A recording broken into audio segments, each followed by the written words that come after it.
ஆனது நாளைக்கான ப்ரிடிக்ஷன் பார்த்துடலாம். விஜய் காவேரி கிட்ட பேசுகிறத பார்க்குறக்கே ரொம்ப ஹாப்பியாகவும் க்யூட்டாகவும் இருக்குது. அண்ட் விஜய் காவேரியை கேர் பண்ணிக்கிறத பார்க்குறக்கே ரொம்ப லவபிளாக இருக்குது. இவங்க 2 பேரும் இதே மாதிரி ஹாப்பியாக இருக்கணும்னு நினைக்கிறவங்க கண்டிப்பாக நம்ம வீடியோக்கு ஒரு லைக் பண்ணிக்கோங்க. விஜய் ரொம்ப ஃபீல் பண்ணிக்கிட்டு இருப்பாரு. காவேரி அங்கே தனியாக கஷ்டப்பட்டுட்டு இருப்பான். பாவம் கங்கா வந்துட்டு ப்ரெக்னெண்ட்டாக இருக்கனால கண்டிப்பாக காவேரி வந்து கங்கா பக்கத்துலேயே அலோவ் பண்ண மாட்டாங்கன்னு நல்லாவே தெரியும். ஸோ கண்டிப்பாக காவேரிக்கு ஆறுதலாகவும் பக்கமாகவும் நம்ம இருந்தே ஆகணும். இதுக்கு மேலே யார் என்ன சொன்னாலும் பரவாயில்ல, வெண்ணிலாவோட பிரச்சனைனால நம்ம ஜெயிலுக்கே போனாலும் பரவாயில்ல, முதல்ல காவேரி பக்கத்துலேருந்து காவேரி கேர் பண்ண வேண்டியது ஆஸ் அ ஹஸ்பண்டாக என்னோடய ஃபஸ்ட்டு வேலை, அதை மட்டும் யோசிக்கணும் நான் இப்போது அப்படின்ற மாதிரி யோசிச்சுட்டு காவேரி வீட்டுக்கு உடனே கிளம்புவார். காவேரி டோரை போய் நாக் பண்ணுவார். அந்த டைமில் காவேரியும் ஃபீல் பண்ணிக்கிட்டு தான் இருப்பாங்க. நம்ம பக்கத்தில் யாருமே இல்லையே, இந்த மாதிரி ப்ரெக்னென்சி டைமில் அம்மா வேற போட்டிருக்கு, இப்போ கூட கவனிச்சுக்கிறதுக்கு விஜய் இல்லையே அப்படின்ன மாதிரி அந்த டைமில் கரெக்டாக வருத்தப்பட்டுட்டு இருக்கும்போது காவேரி சடனாக டோரை திறந்ததுமே ஷாக் ஆகிடுவாங்க. விஜய் பார்த்ததும், என்னங்க நீங்கள் இங்கே வந்திருக்கீங்க, உங்களை யார் வர சொன்னால், அம்மாவுக்கு தெரிஞ்சு அவ்வளோதான், ஐயோ அத்தை வேறு இங்கே தான் இருக்காங்க, ஊரையே கூப்பிட்டுருவாங்க, தயவுசெய்து இங்கேருந்து போயிருங்க விஜய், வேண்டாம், தேவையில்லாத பிரச்சனை வேண்டாம், அது போக போலீஸ் வேறு உங்களை சர்ச் பண்ணிகிட்ருக்கு, இந்த டைமில் நீங்கள் மாட்டிக்கிட்டிங்கன்னா பெரிய பிரச்சனை ஆகிடும், இதனால் எல்லாத்துக்குமே பிரச்சனை வரும் விஜய், தயவுசெய்து போயிருங்க அப்படின்ற மாதிரி சொல்ல, பேசாமல் இருந்திருக்காவே, இதுக்கு மேலே நான் பொறுமையாக இருக்க மாட்டேன், நீ இந்த மாதிரி இருக்கும்போது இந்த மாதிரி சுச்சுவேஷனில் கூட நான் உன் பக்கத்தில் நிற்காமல், உன் பக்கத்தில் இருக்காமல் நான் பாட்டுக்கு தனியாக என் வேலையை பார்த்துக்கிட்டு இருக்க அளவுக்கு நான் மோசமான ஆள் கிடையாது, எனக்கும் ஒரு எமோஷன்ஸ் எல்லாம் இருக்குது, எனக்கும் லவ்வெல்லாம் இருக்குது, உன் மேலேயும் நம்ம குழந்தை மேலேயும் அக்கறை இல்லாமல் இருப்பேனா, இதனால் எவ்வளோ கான்சிக்வன்ஸ் வந்தாலும் பரவாயில்ல, நான் ஜெயிலுக்கே போனாலும் பரவாயில்ல, நான் இந்த கம்ப்ளீட்டாக அந்த அம்மா சரியாகிற வரைக்கும் உன் பக்கத்தில் தான் இருப்பேன் அப்படின்ற மாதிரி சொல்ல, என்ன விஜய், எனக்கும் உங்கள் பக்கத்தில் இருக்கணும்னு ஆசை தான், நீங்கள் என் பக்கத்தில் இருந்து என்னை நீங்கள் கேர் பண்ணிக்கணும்னு ரொம்ப ஆசை தான், இருந்தாலும் உங்களோட ப்ராப்ளம்லாம் யோசிக்கும் போது தான் எனக்கு கொஞ்சம் பயமாக இருக்குது, அதுவும் போக அக்காவுக்கும் இதெல்லாம் தெரியாது இல்லையா, நம்ம வீட்டில் யாருக்குமே தெரியாது, இன்னும் நம்ம 2 பேரும் சுமூகமாக பேசி பழகிட்டு தான் இருக்கோன்னு,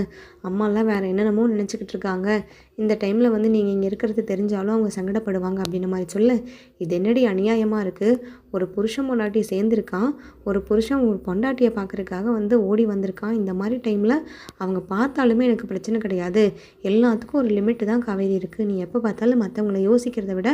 உன்னையும் என்னையும் நம்ம குழந்தைய பற்றி யோசி, இந்த மாதிரி சுச்சுவேஷனில் உனக்கு கேர் பண்ணுறதுக்கு நான் வேணும் கண்டிப்பாக, நீ இது ஃபீல் பண்ணியா இல்லையா, உண்மையை சொல்லு, என் கண்ணை பார்த்து சொல்லு, நான் இந்த மாதிரி டைமில் உன் பக்கத்தில் இருக்கணும்னு நீ நினைக்கவே இல்லையா அப்படின்ற மாதிரி கேட்க, சத்தியமாக நினச்சி விஜய் நீங்கள் சொல்கிறது உண்மை தான், நீங்கள் என் பக்கத்தில் இருக்கணும், உங்களை நான் பார்த்துக்கிட்டே இருக்கணும், நீங்கள் என்னை கேர் பண்ணிக்கணும்லாம் நான் நினச்சது உண்மை தான், பட் இருந்தாலும் இதெல்லாம் யோசிக்கும் போது அப்படின்ற மாதிரி இழுப்பாங்க. உடனே அதெல்லாம் பார்த்துக்கலாம் விடு, என்ன பிரச்சனை வந்தாலும் நான் ஃபேஸ் பண்ணிக்கிறேன், எப்பவும் போல் உனக்கு எந்த பிரச்சனையும் நான் கொடுக்க மாட்டேன், என்னால் வந்து யாருக்கும் எந்த பிரச்சனையும் வந்துடக்கூடாதுன்னு தான் நான் நினைப்பேன் காவேரி, நீ எதுக்கும் ஃபீல் பண்ணாத, நீ நல்லபடியாக தூங்கு அப்படின்ற மாதிரி காவேரியை நல்லா தட்டி கொடுத்துட்ருப்பாரு. நீ இப்படி உன் ஃபேஸ்லாம் வந்திருக்கிறத பார்க்குறக்கே ரொம்ப கஷ்டமாக இருக்குடி, ரொம்ப ஹர்ட்டிங்காக இருக்குது காவேரி, எப்படி இருக்குது இந்த மாதிரி டைம்லலாம் எப்படி தான் நீ மேனேஜ் பண்ணுற, பாப்பாவும் வயிற்றில் வச்சுட்டு பாப்பாவுக்கு எந்த காம்ப்ளிகேஷனும் வந்துடாதில்ல அப்படின்ற மாதிரி சொல்ல, உடனே அதெல்லாம் வராதுங்க அப்படின்ற மாதிரி காவேரியே சொல்லுவாங்க. உடனே விஜய் சொல்லுவார், தெரியும் தெரியும், அதெல்லாம் நான் டாக்டர்கிட்ட ஆல்ரெடி கால் பண்ணி விசாரிச்சிட்டேன், அவங்கக்கிட்ட வேலையாக குழந்தைக்கு ஏதாவது காம்ப்ளிகேஷன் ஆகுமா இதனாலன்னு தான் கேட்டேன், அதெல்லாம் எதுவும் ஆகாது, இது வந்து ஹீட்னால் வர ஒரு பிரச்சனை தான், நீ நார்மலாக கூலிங் ஐட்டம் எடுத்துக்கிட்டு கூலிங்கான பிளேஸில் வந்துட்டு நம்ம ஸ்டே பண்ணாலே அது ஆட்டோமேட்டிக்காக ஒரு 3 to 5 டேஸில் ரெடியூஸ் ஆயிரும், பட் அந்த முகத்தில் இருக்க தழும்பும் உடம்புல இருக்க தழும்பு மட்டும் ரெடியூஸ் ஆகிறதுக்கு கொஞ்சம் லேட் ஆகும், அது ஸ்கார் மாதிரி ஆகிடும், நீ எதுக்கும் இச்சிங்கெல்லாம் இருந்துச்சுன்னா நான் மெடிசன் வாங்கிட்டு வரேன், நீ நாளைக்கு சொல்லு, இச்சிங்கெல்லாம் வந்துச்சுன்னா தயவுசெய்து எதுவும் பண்ணிடாத,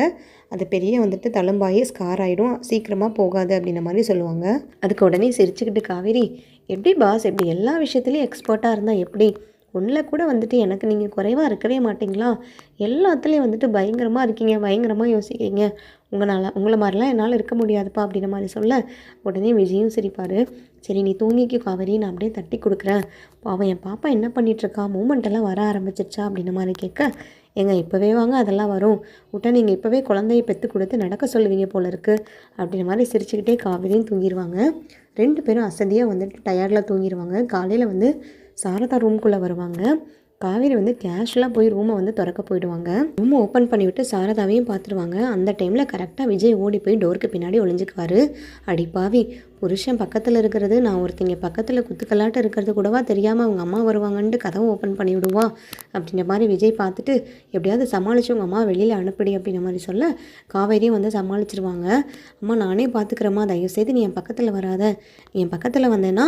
எல்லாத்துக்குமே அது ஸ்ப்ரெட் ஆயிரும். உனக்கு ஸ்ப்ரெட் ஆச்சுன்னா கண்டிப்பாக கங்காக்காக்கும் ஸ்ப்ரெட் ஆகும், வயிற்றில் வளர்கிற குழந்தைக்கும் அது பிரச்சனையாயிட போகுது. நீ தயவுசெய்து முதல்ல வெளியில் போமா, நான் எது வேணுனாலும் ஜன்னல் வழியாக கேட்குறேன், நீ ரூம்குள்ளேயே வந்துடக்கூடாது, நான் ரூமை உள்ளே லாக் பண்ண போகிறேன் பாருங்கள், நீங்கள் யாருமே இனிமேல் ரூம்குள்ளே வரக்கூடாது,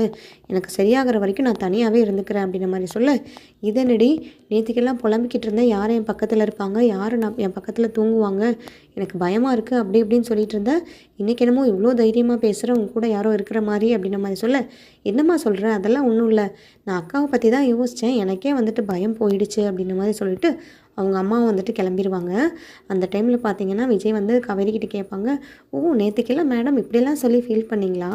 பார்த்தியா நான் சொன்னது உண்மை தானே, நான் மட்டும் இப்போ வராமல் இருந்திருந்தேன், உன் பக்கத்தில் இருக்காமல் இருந்திருந்தேன்னா நீ எவ்வளோ ஃபீல் பண்ணி கஷ்டப்பட்டிருப்பேன்னு எனக்கு தெரியாதா காவேரி, உன்னை பற்றி இந்த ஒரு சின்ன விஷயம் கூட புரிஞ்சிக்க முடியாத புருஷனாக கிடையாதுடி அப்படின்ற மாதிரி சொல்ல, எனக்கு தெரியும் Vijay, love you so much அப்படின்ற மாதிரி சொல்லிவிட்டு காவேரி உடனே விஜயை ஹக் பண்ணுவாங்க. விஜயும் வந்துட்டு, நீ ரெஸ்ட் எடு காவேரி, இந்த கம்ப்ளீட்டாக இந்த டைமில் எந்த வேலையுமே பண்ணக்கூடாது,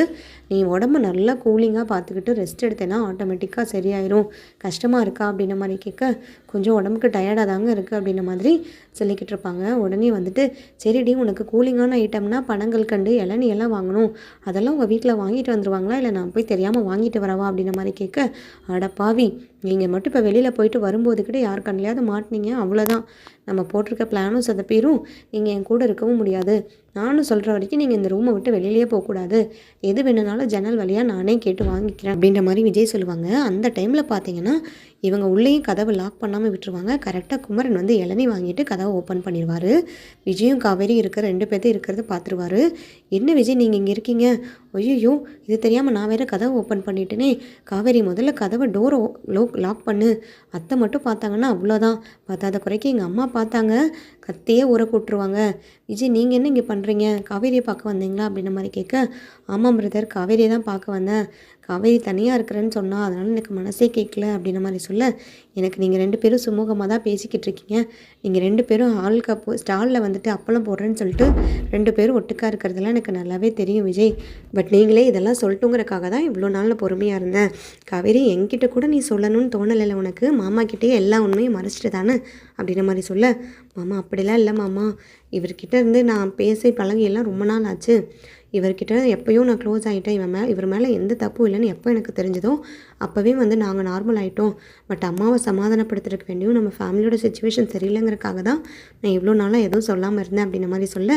அந்த டைமில் பார்த்தீங்கன்னா கரெக்டாக காவேரிக்கு மயக்கம் வந்துடும். மயக்கம் வந்ததுமே பதறி அடித்து விஜய் வந்து தண்ணியெல்லாம் தெளிப்பார். பிரதர் கொஞ்சம் தண்ணி மட்டும் எடுத்துகிட்டு வாங்க, அப்புறம் கொஞ்சம் காத்தாட்டி எடுத்துகிட்டு வந்தீங்கன்னா நான் விசிறி விடுவேன், ஏன்னா இவள் ப்ரெக்னெண்ட்டாக இருக்கா இல்லையா, இந்த டைமில் மயக்கம்லாம் அடிக்கடி வராது உண்மைதான் அப்படின்ற மாதிரி சொல்ல, குமரன் அப்படியே ஷாக் ஆயிடுவார். என்ன விஜய் சொன்னீங்க, இப்போ என்ன சொன்னீங்க, காவேரி ப்ரெக்னெண்ட்டாக இருக்காளா, என்ன சொல்கிறீங்க, விளையாட்டுக்கு ஏதாவது பேசுகிறீங்களா, இல்லை நிஜமாகவே காவேரி ப்ரெக்னெண்ட்டாக இருக்காளா அப்படின்ற மாதிரி கேட்க, ஐயோ அவசர கோளாறில் உளறிட்டனே, சாரி பிரதர், நான் உங்ககிட்டேருந்து இந்த உண்மையை நாங்கள் மறைச்சிட்டோம், காவேரி உண்மையாலுமே ப்ரெக்னெண்ட்டாக தான் இருக்கா,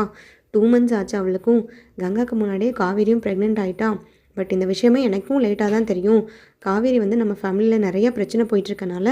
யார்கிட்டையும் இதை சொல்ல வேண்டாம்னு இப்போதைக்கு சொல்லாமல் இருக்கோம், உங்ககிட்ட சொல்லக்கூடாதுன்றதுலாம் இன்டென்ஷன் கிடையாது பிரதர் அப்படின்ற மாதிரி சொல்ல, முதல்ல வந்துட்டு தண்ணி அடித்து காவேரி எழுப்புங்க அப்படின்ற மாதிரி எழுப்பிடுவாங்க. 2 பேர்த்து மேலேயும் நான் ரொம்ப கோவமாக இருக்கேன், இப்படி ஒரு விஷயத்தை என்கிட்ட மறைக்கணும்னு உங்களுக்குலாம் எப்படி தோணுச்சு, ஏன் இப்படிலாம் பண்ணுற காவேரி அப்படின்ற மாதிரி கேட்க, மாமா நான் எதுவும் வேணும்னு பண்ணல மாமா, ஃபேமிலியில் அடுத்தடுத்து நிறையா பிரச்சனை போயிட்டு இருந்ததுனால தான் இதை நாங்கள் மறைச்சோம், அதுவும் போக சீக்கிரமாக சொல்லிடலான்ட்டு தமாமா நினச்சிட்ருக்கேன், அந்த டைமில் பார்த்தா அக்கா வேறு ப்ரெக்னென்ட் ஆகிட்டா, ஸோ நான் சொல்ல வந்ததையும் அப்படியே நிறுத்திட்டேன் அப்படின்ற மாதிரி சொல்ல, சரி இப்போதைக்கு நான் உள்ளே வந்து ரொம்ப நேரம் ஆச்சு, நான் வெளியில் போயிட்டு வந்து உங்ககிட்ட திரும்ப பேசுகிறேன், இந்த டைமில் இந்த விஷயத்தை நீங்கள் மறைச்சி வச்சுருக்கதே நல்லது தான், யார்கிட்டையும் சொல்ல வேண்டாம், அதுவும் போக எங்கள் அம்மாவுக்கு தெரிஞ்சதுன்னா அவ்வளோதான், கங்காவுக்கு முன்னாடி நீ தான் ப்ரெக்னென்ட் ஆகிருக்கேன்னு தெரிஞ்சால் அது தேவையில்லாத பிரச்சனையை கிளப்பி விட்டுரும், அதனால் இப்போதைக்கு நம்ம எல்லோரும் மறைச்சே வச்சுருக்கதே நல்லது தான், எனக்கு ரொம்ப சந்தோஷம் காவேரி, நீங்கள் 2 பேரும் இவ்வளோ சந்தோஷமாக இருக்கீங்க,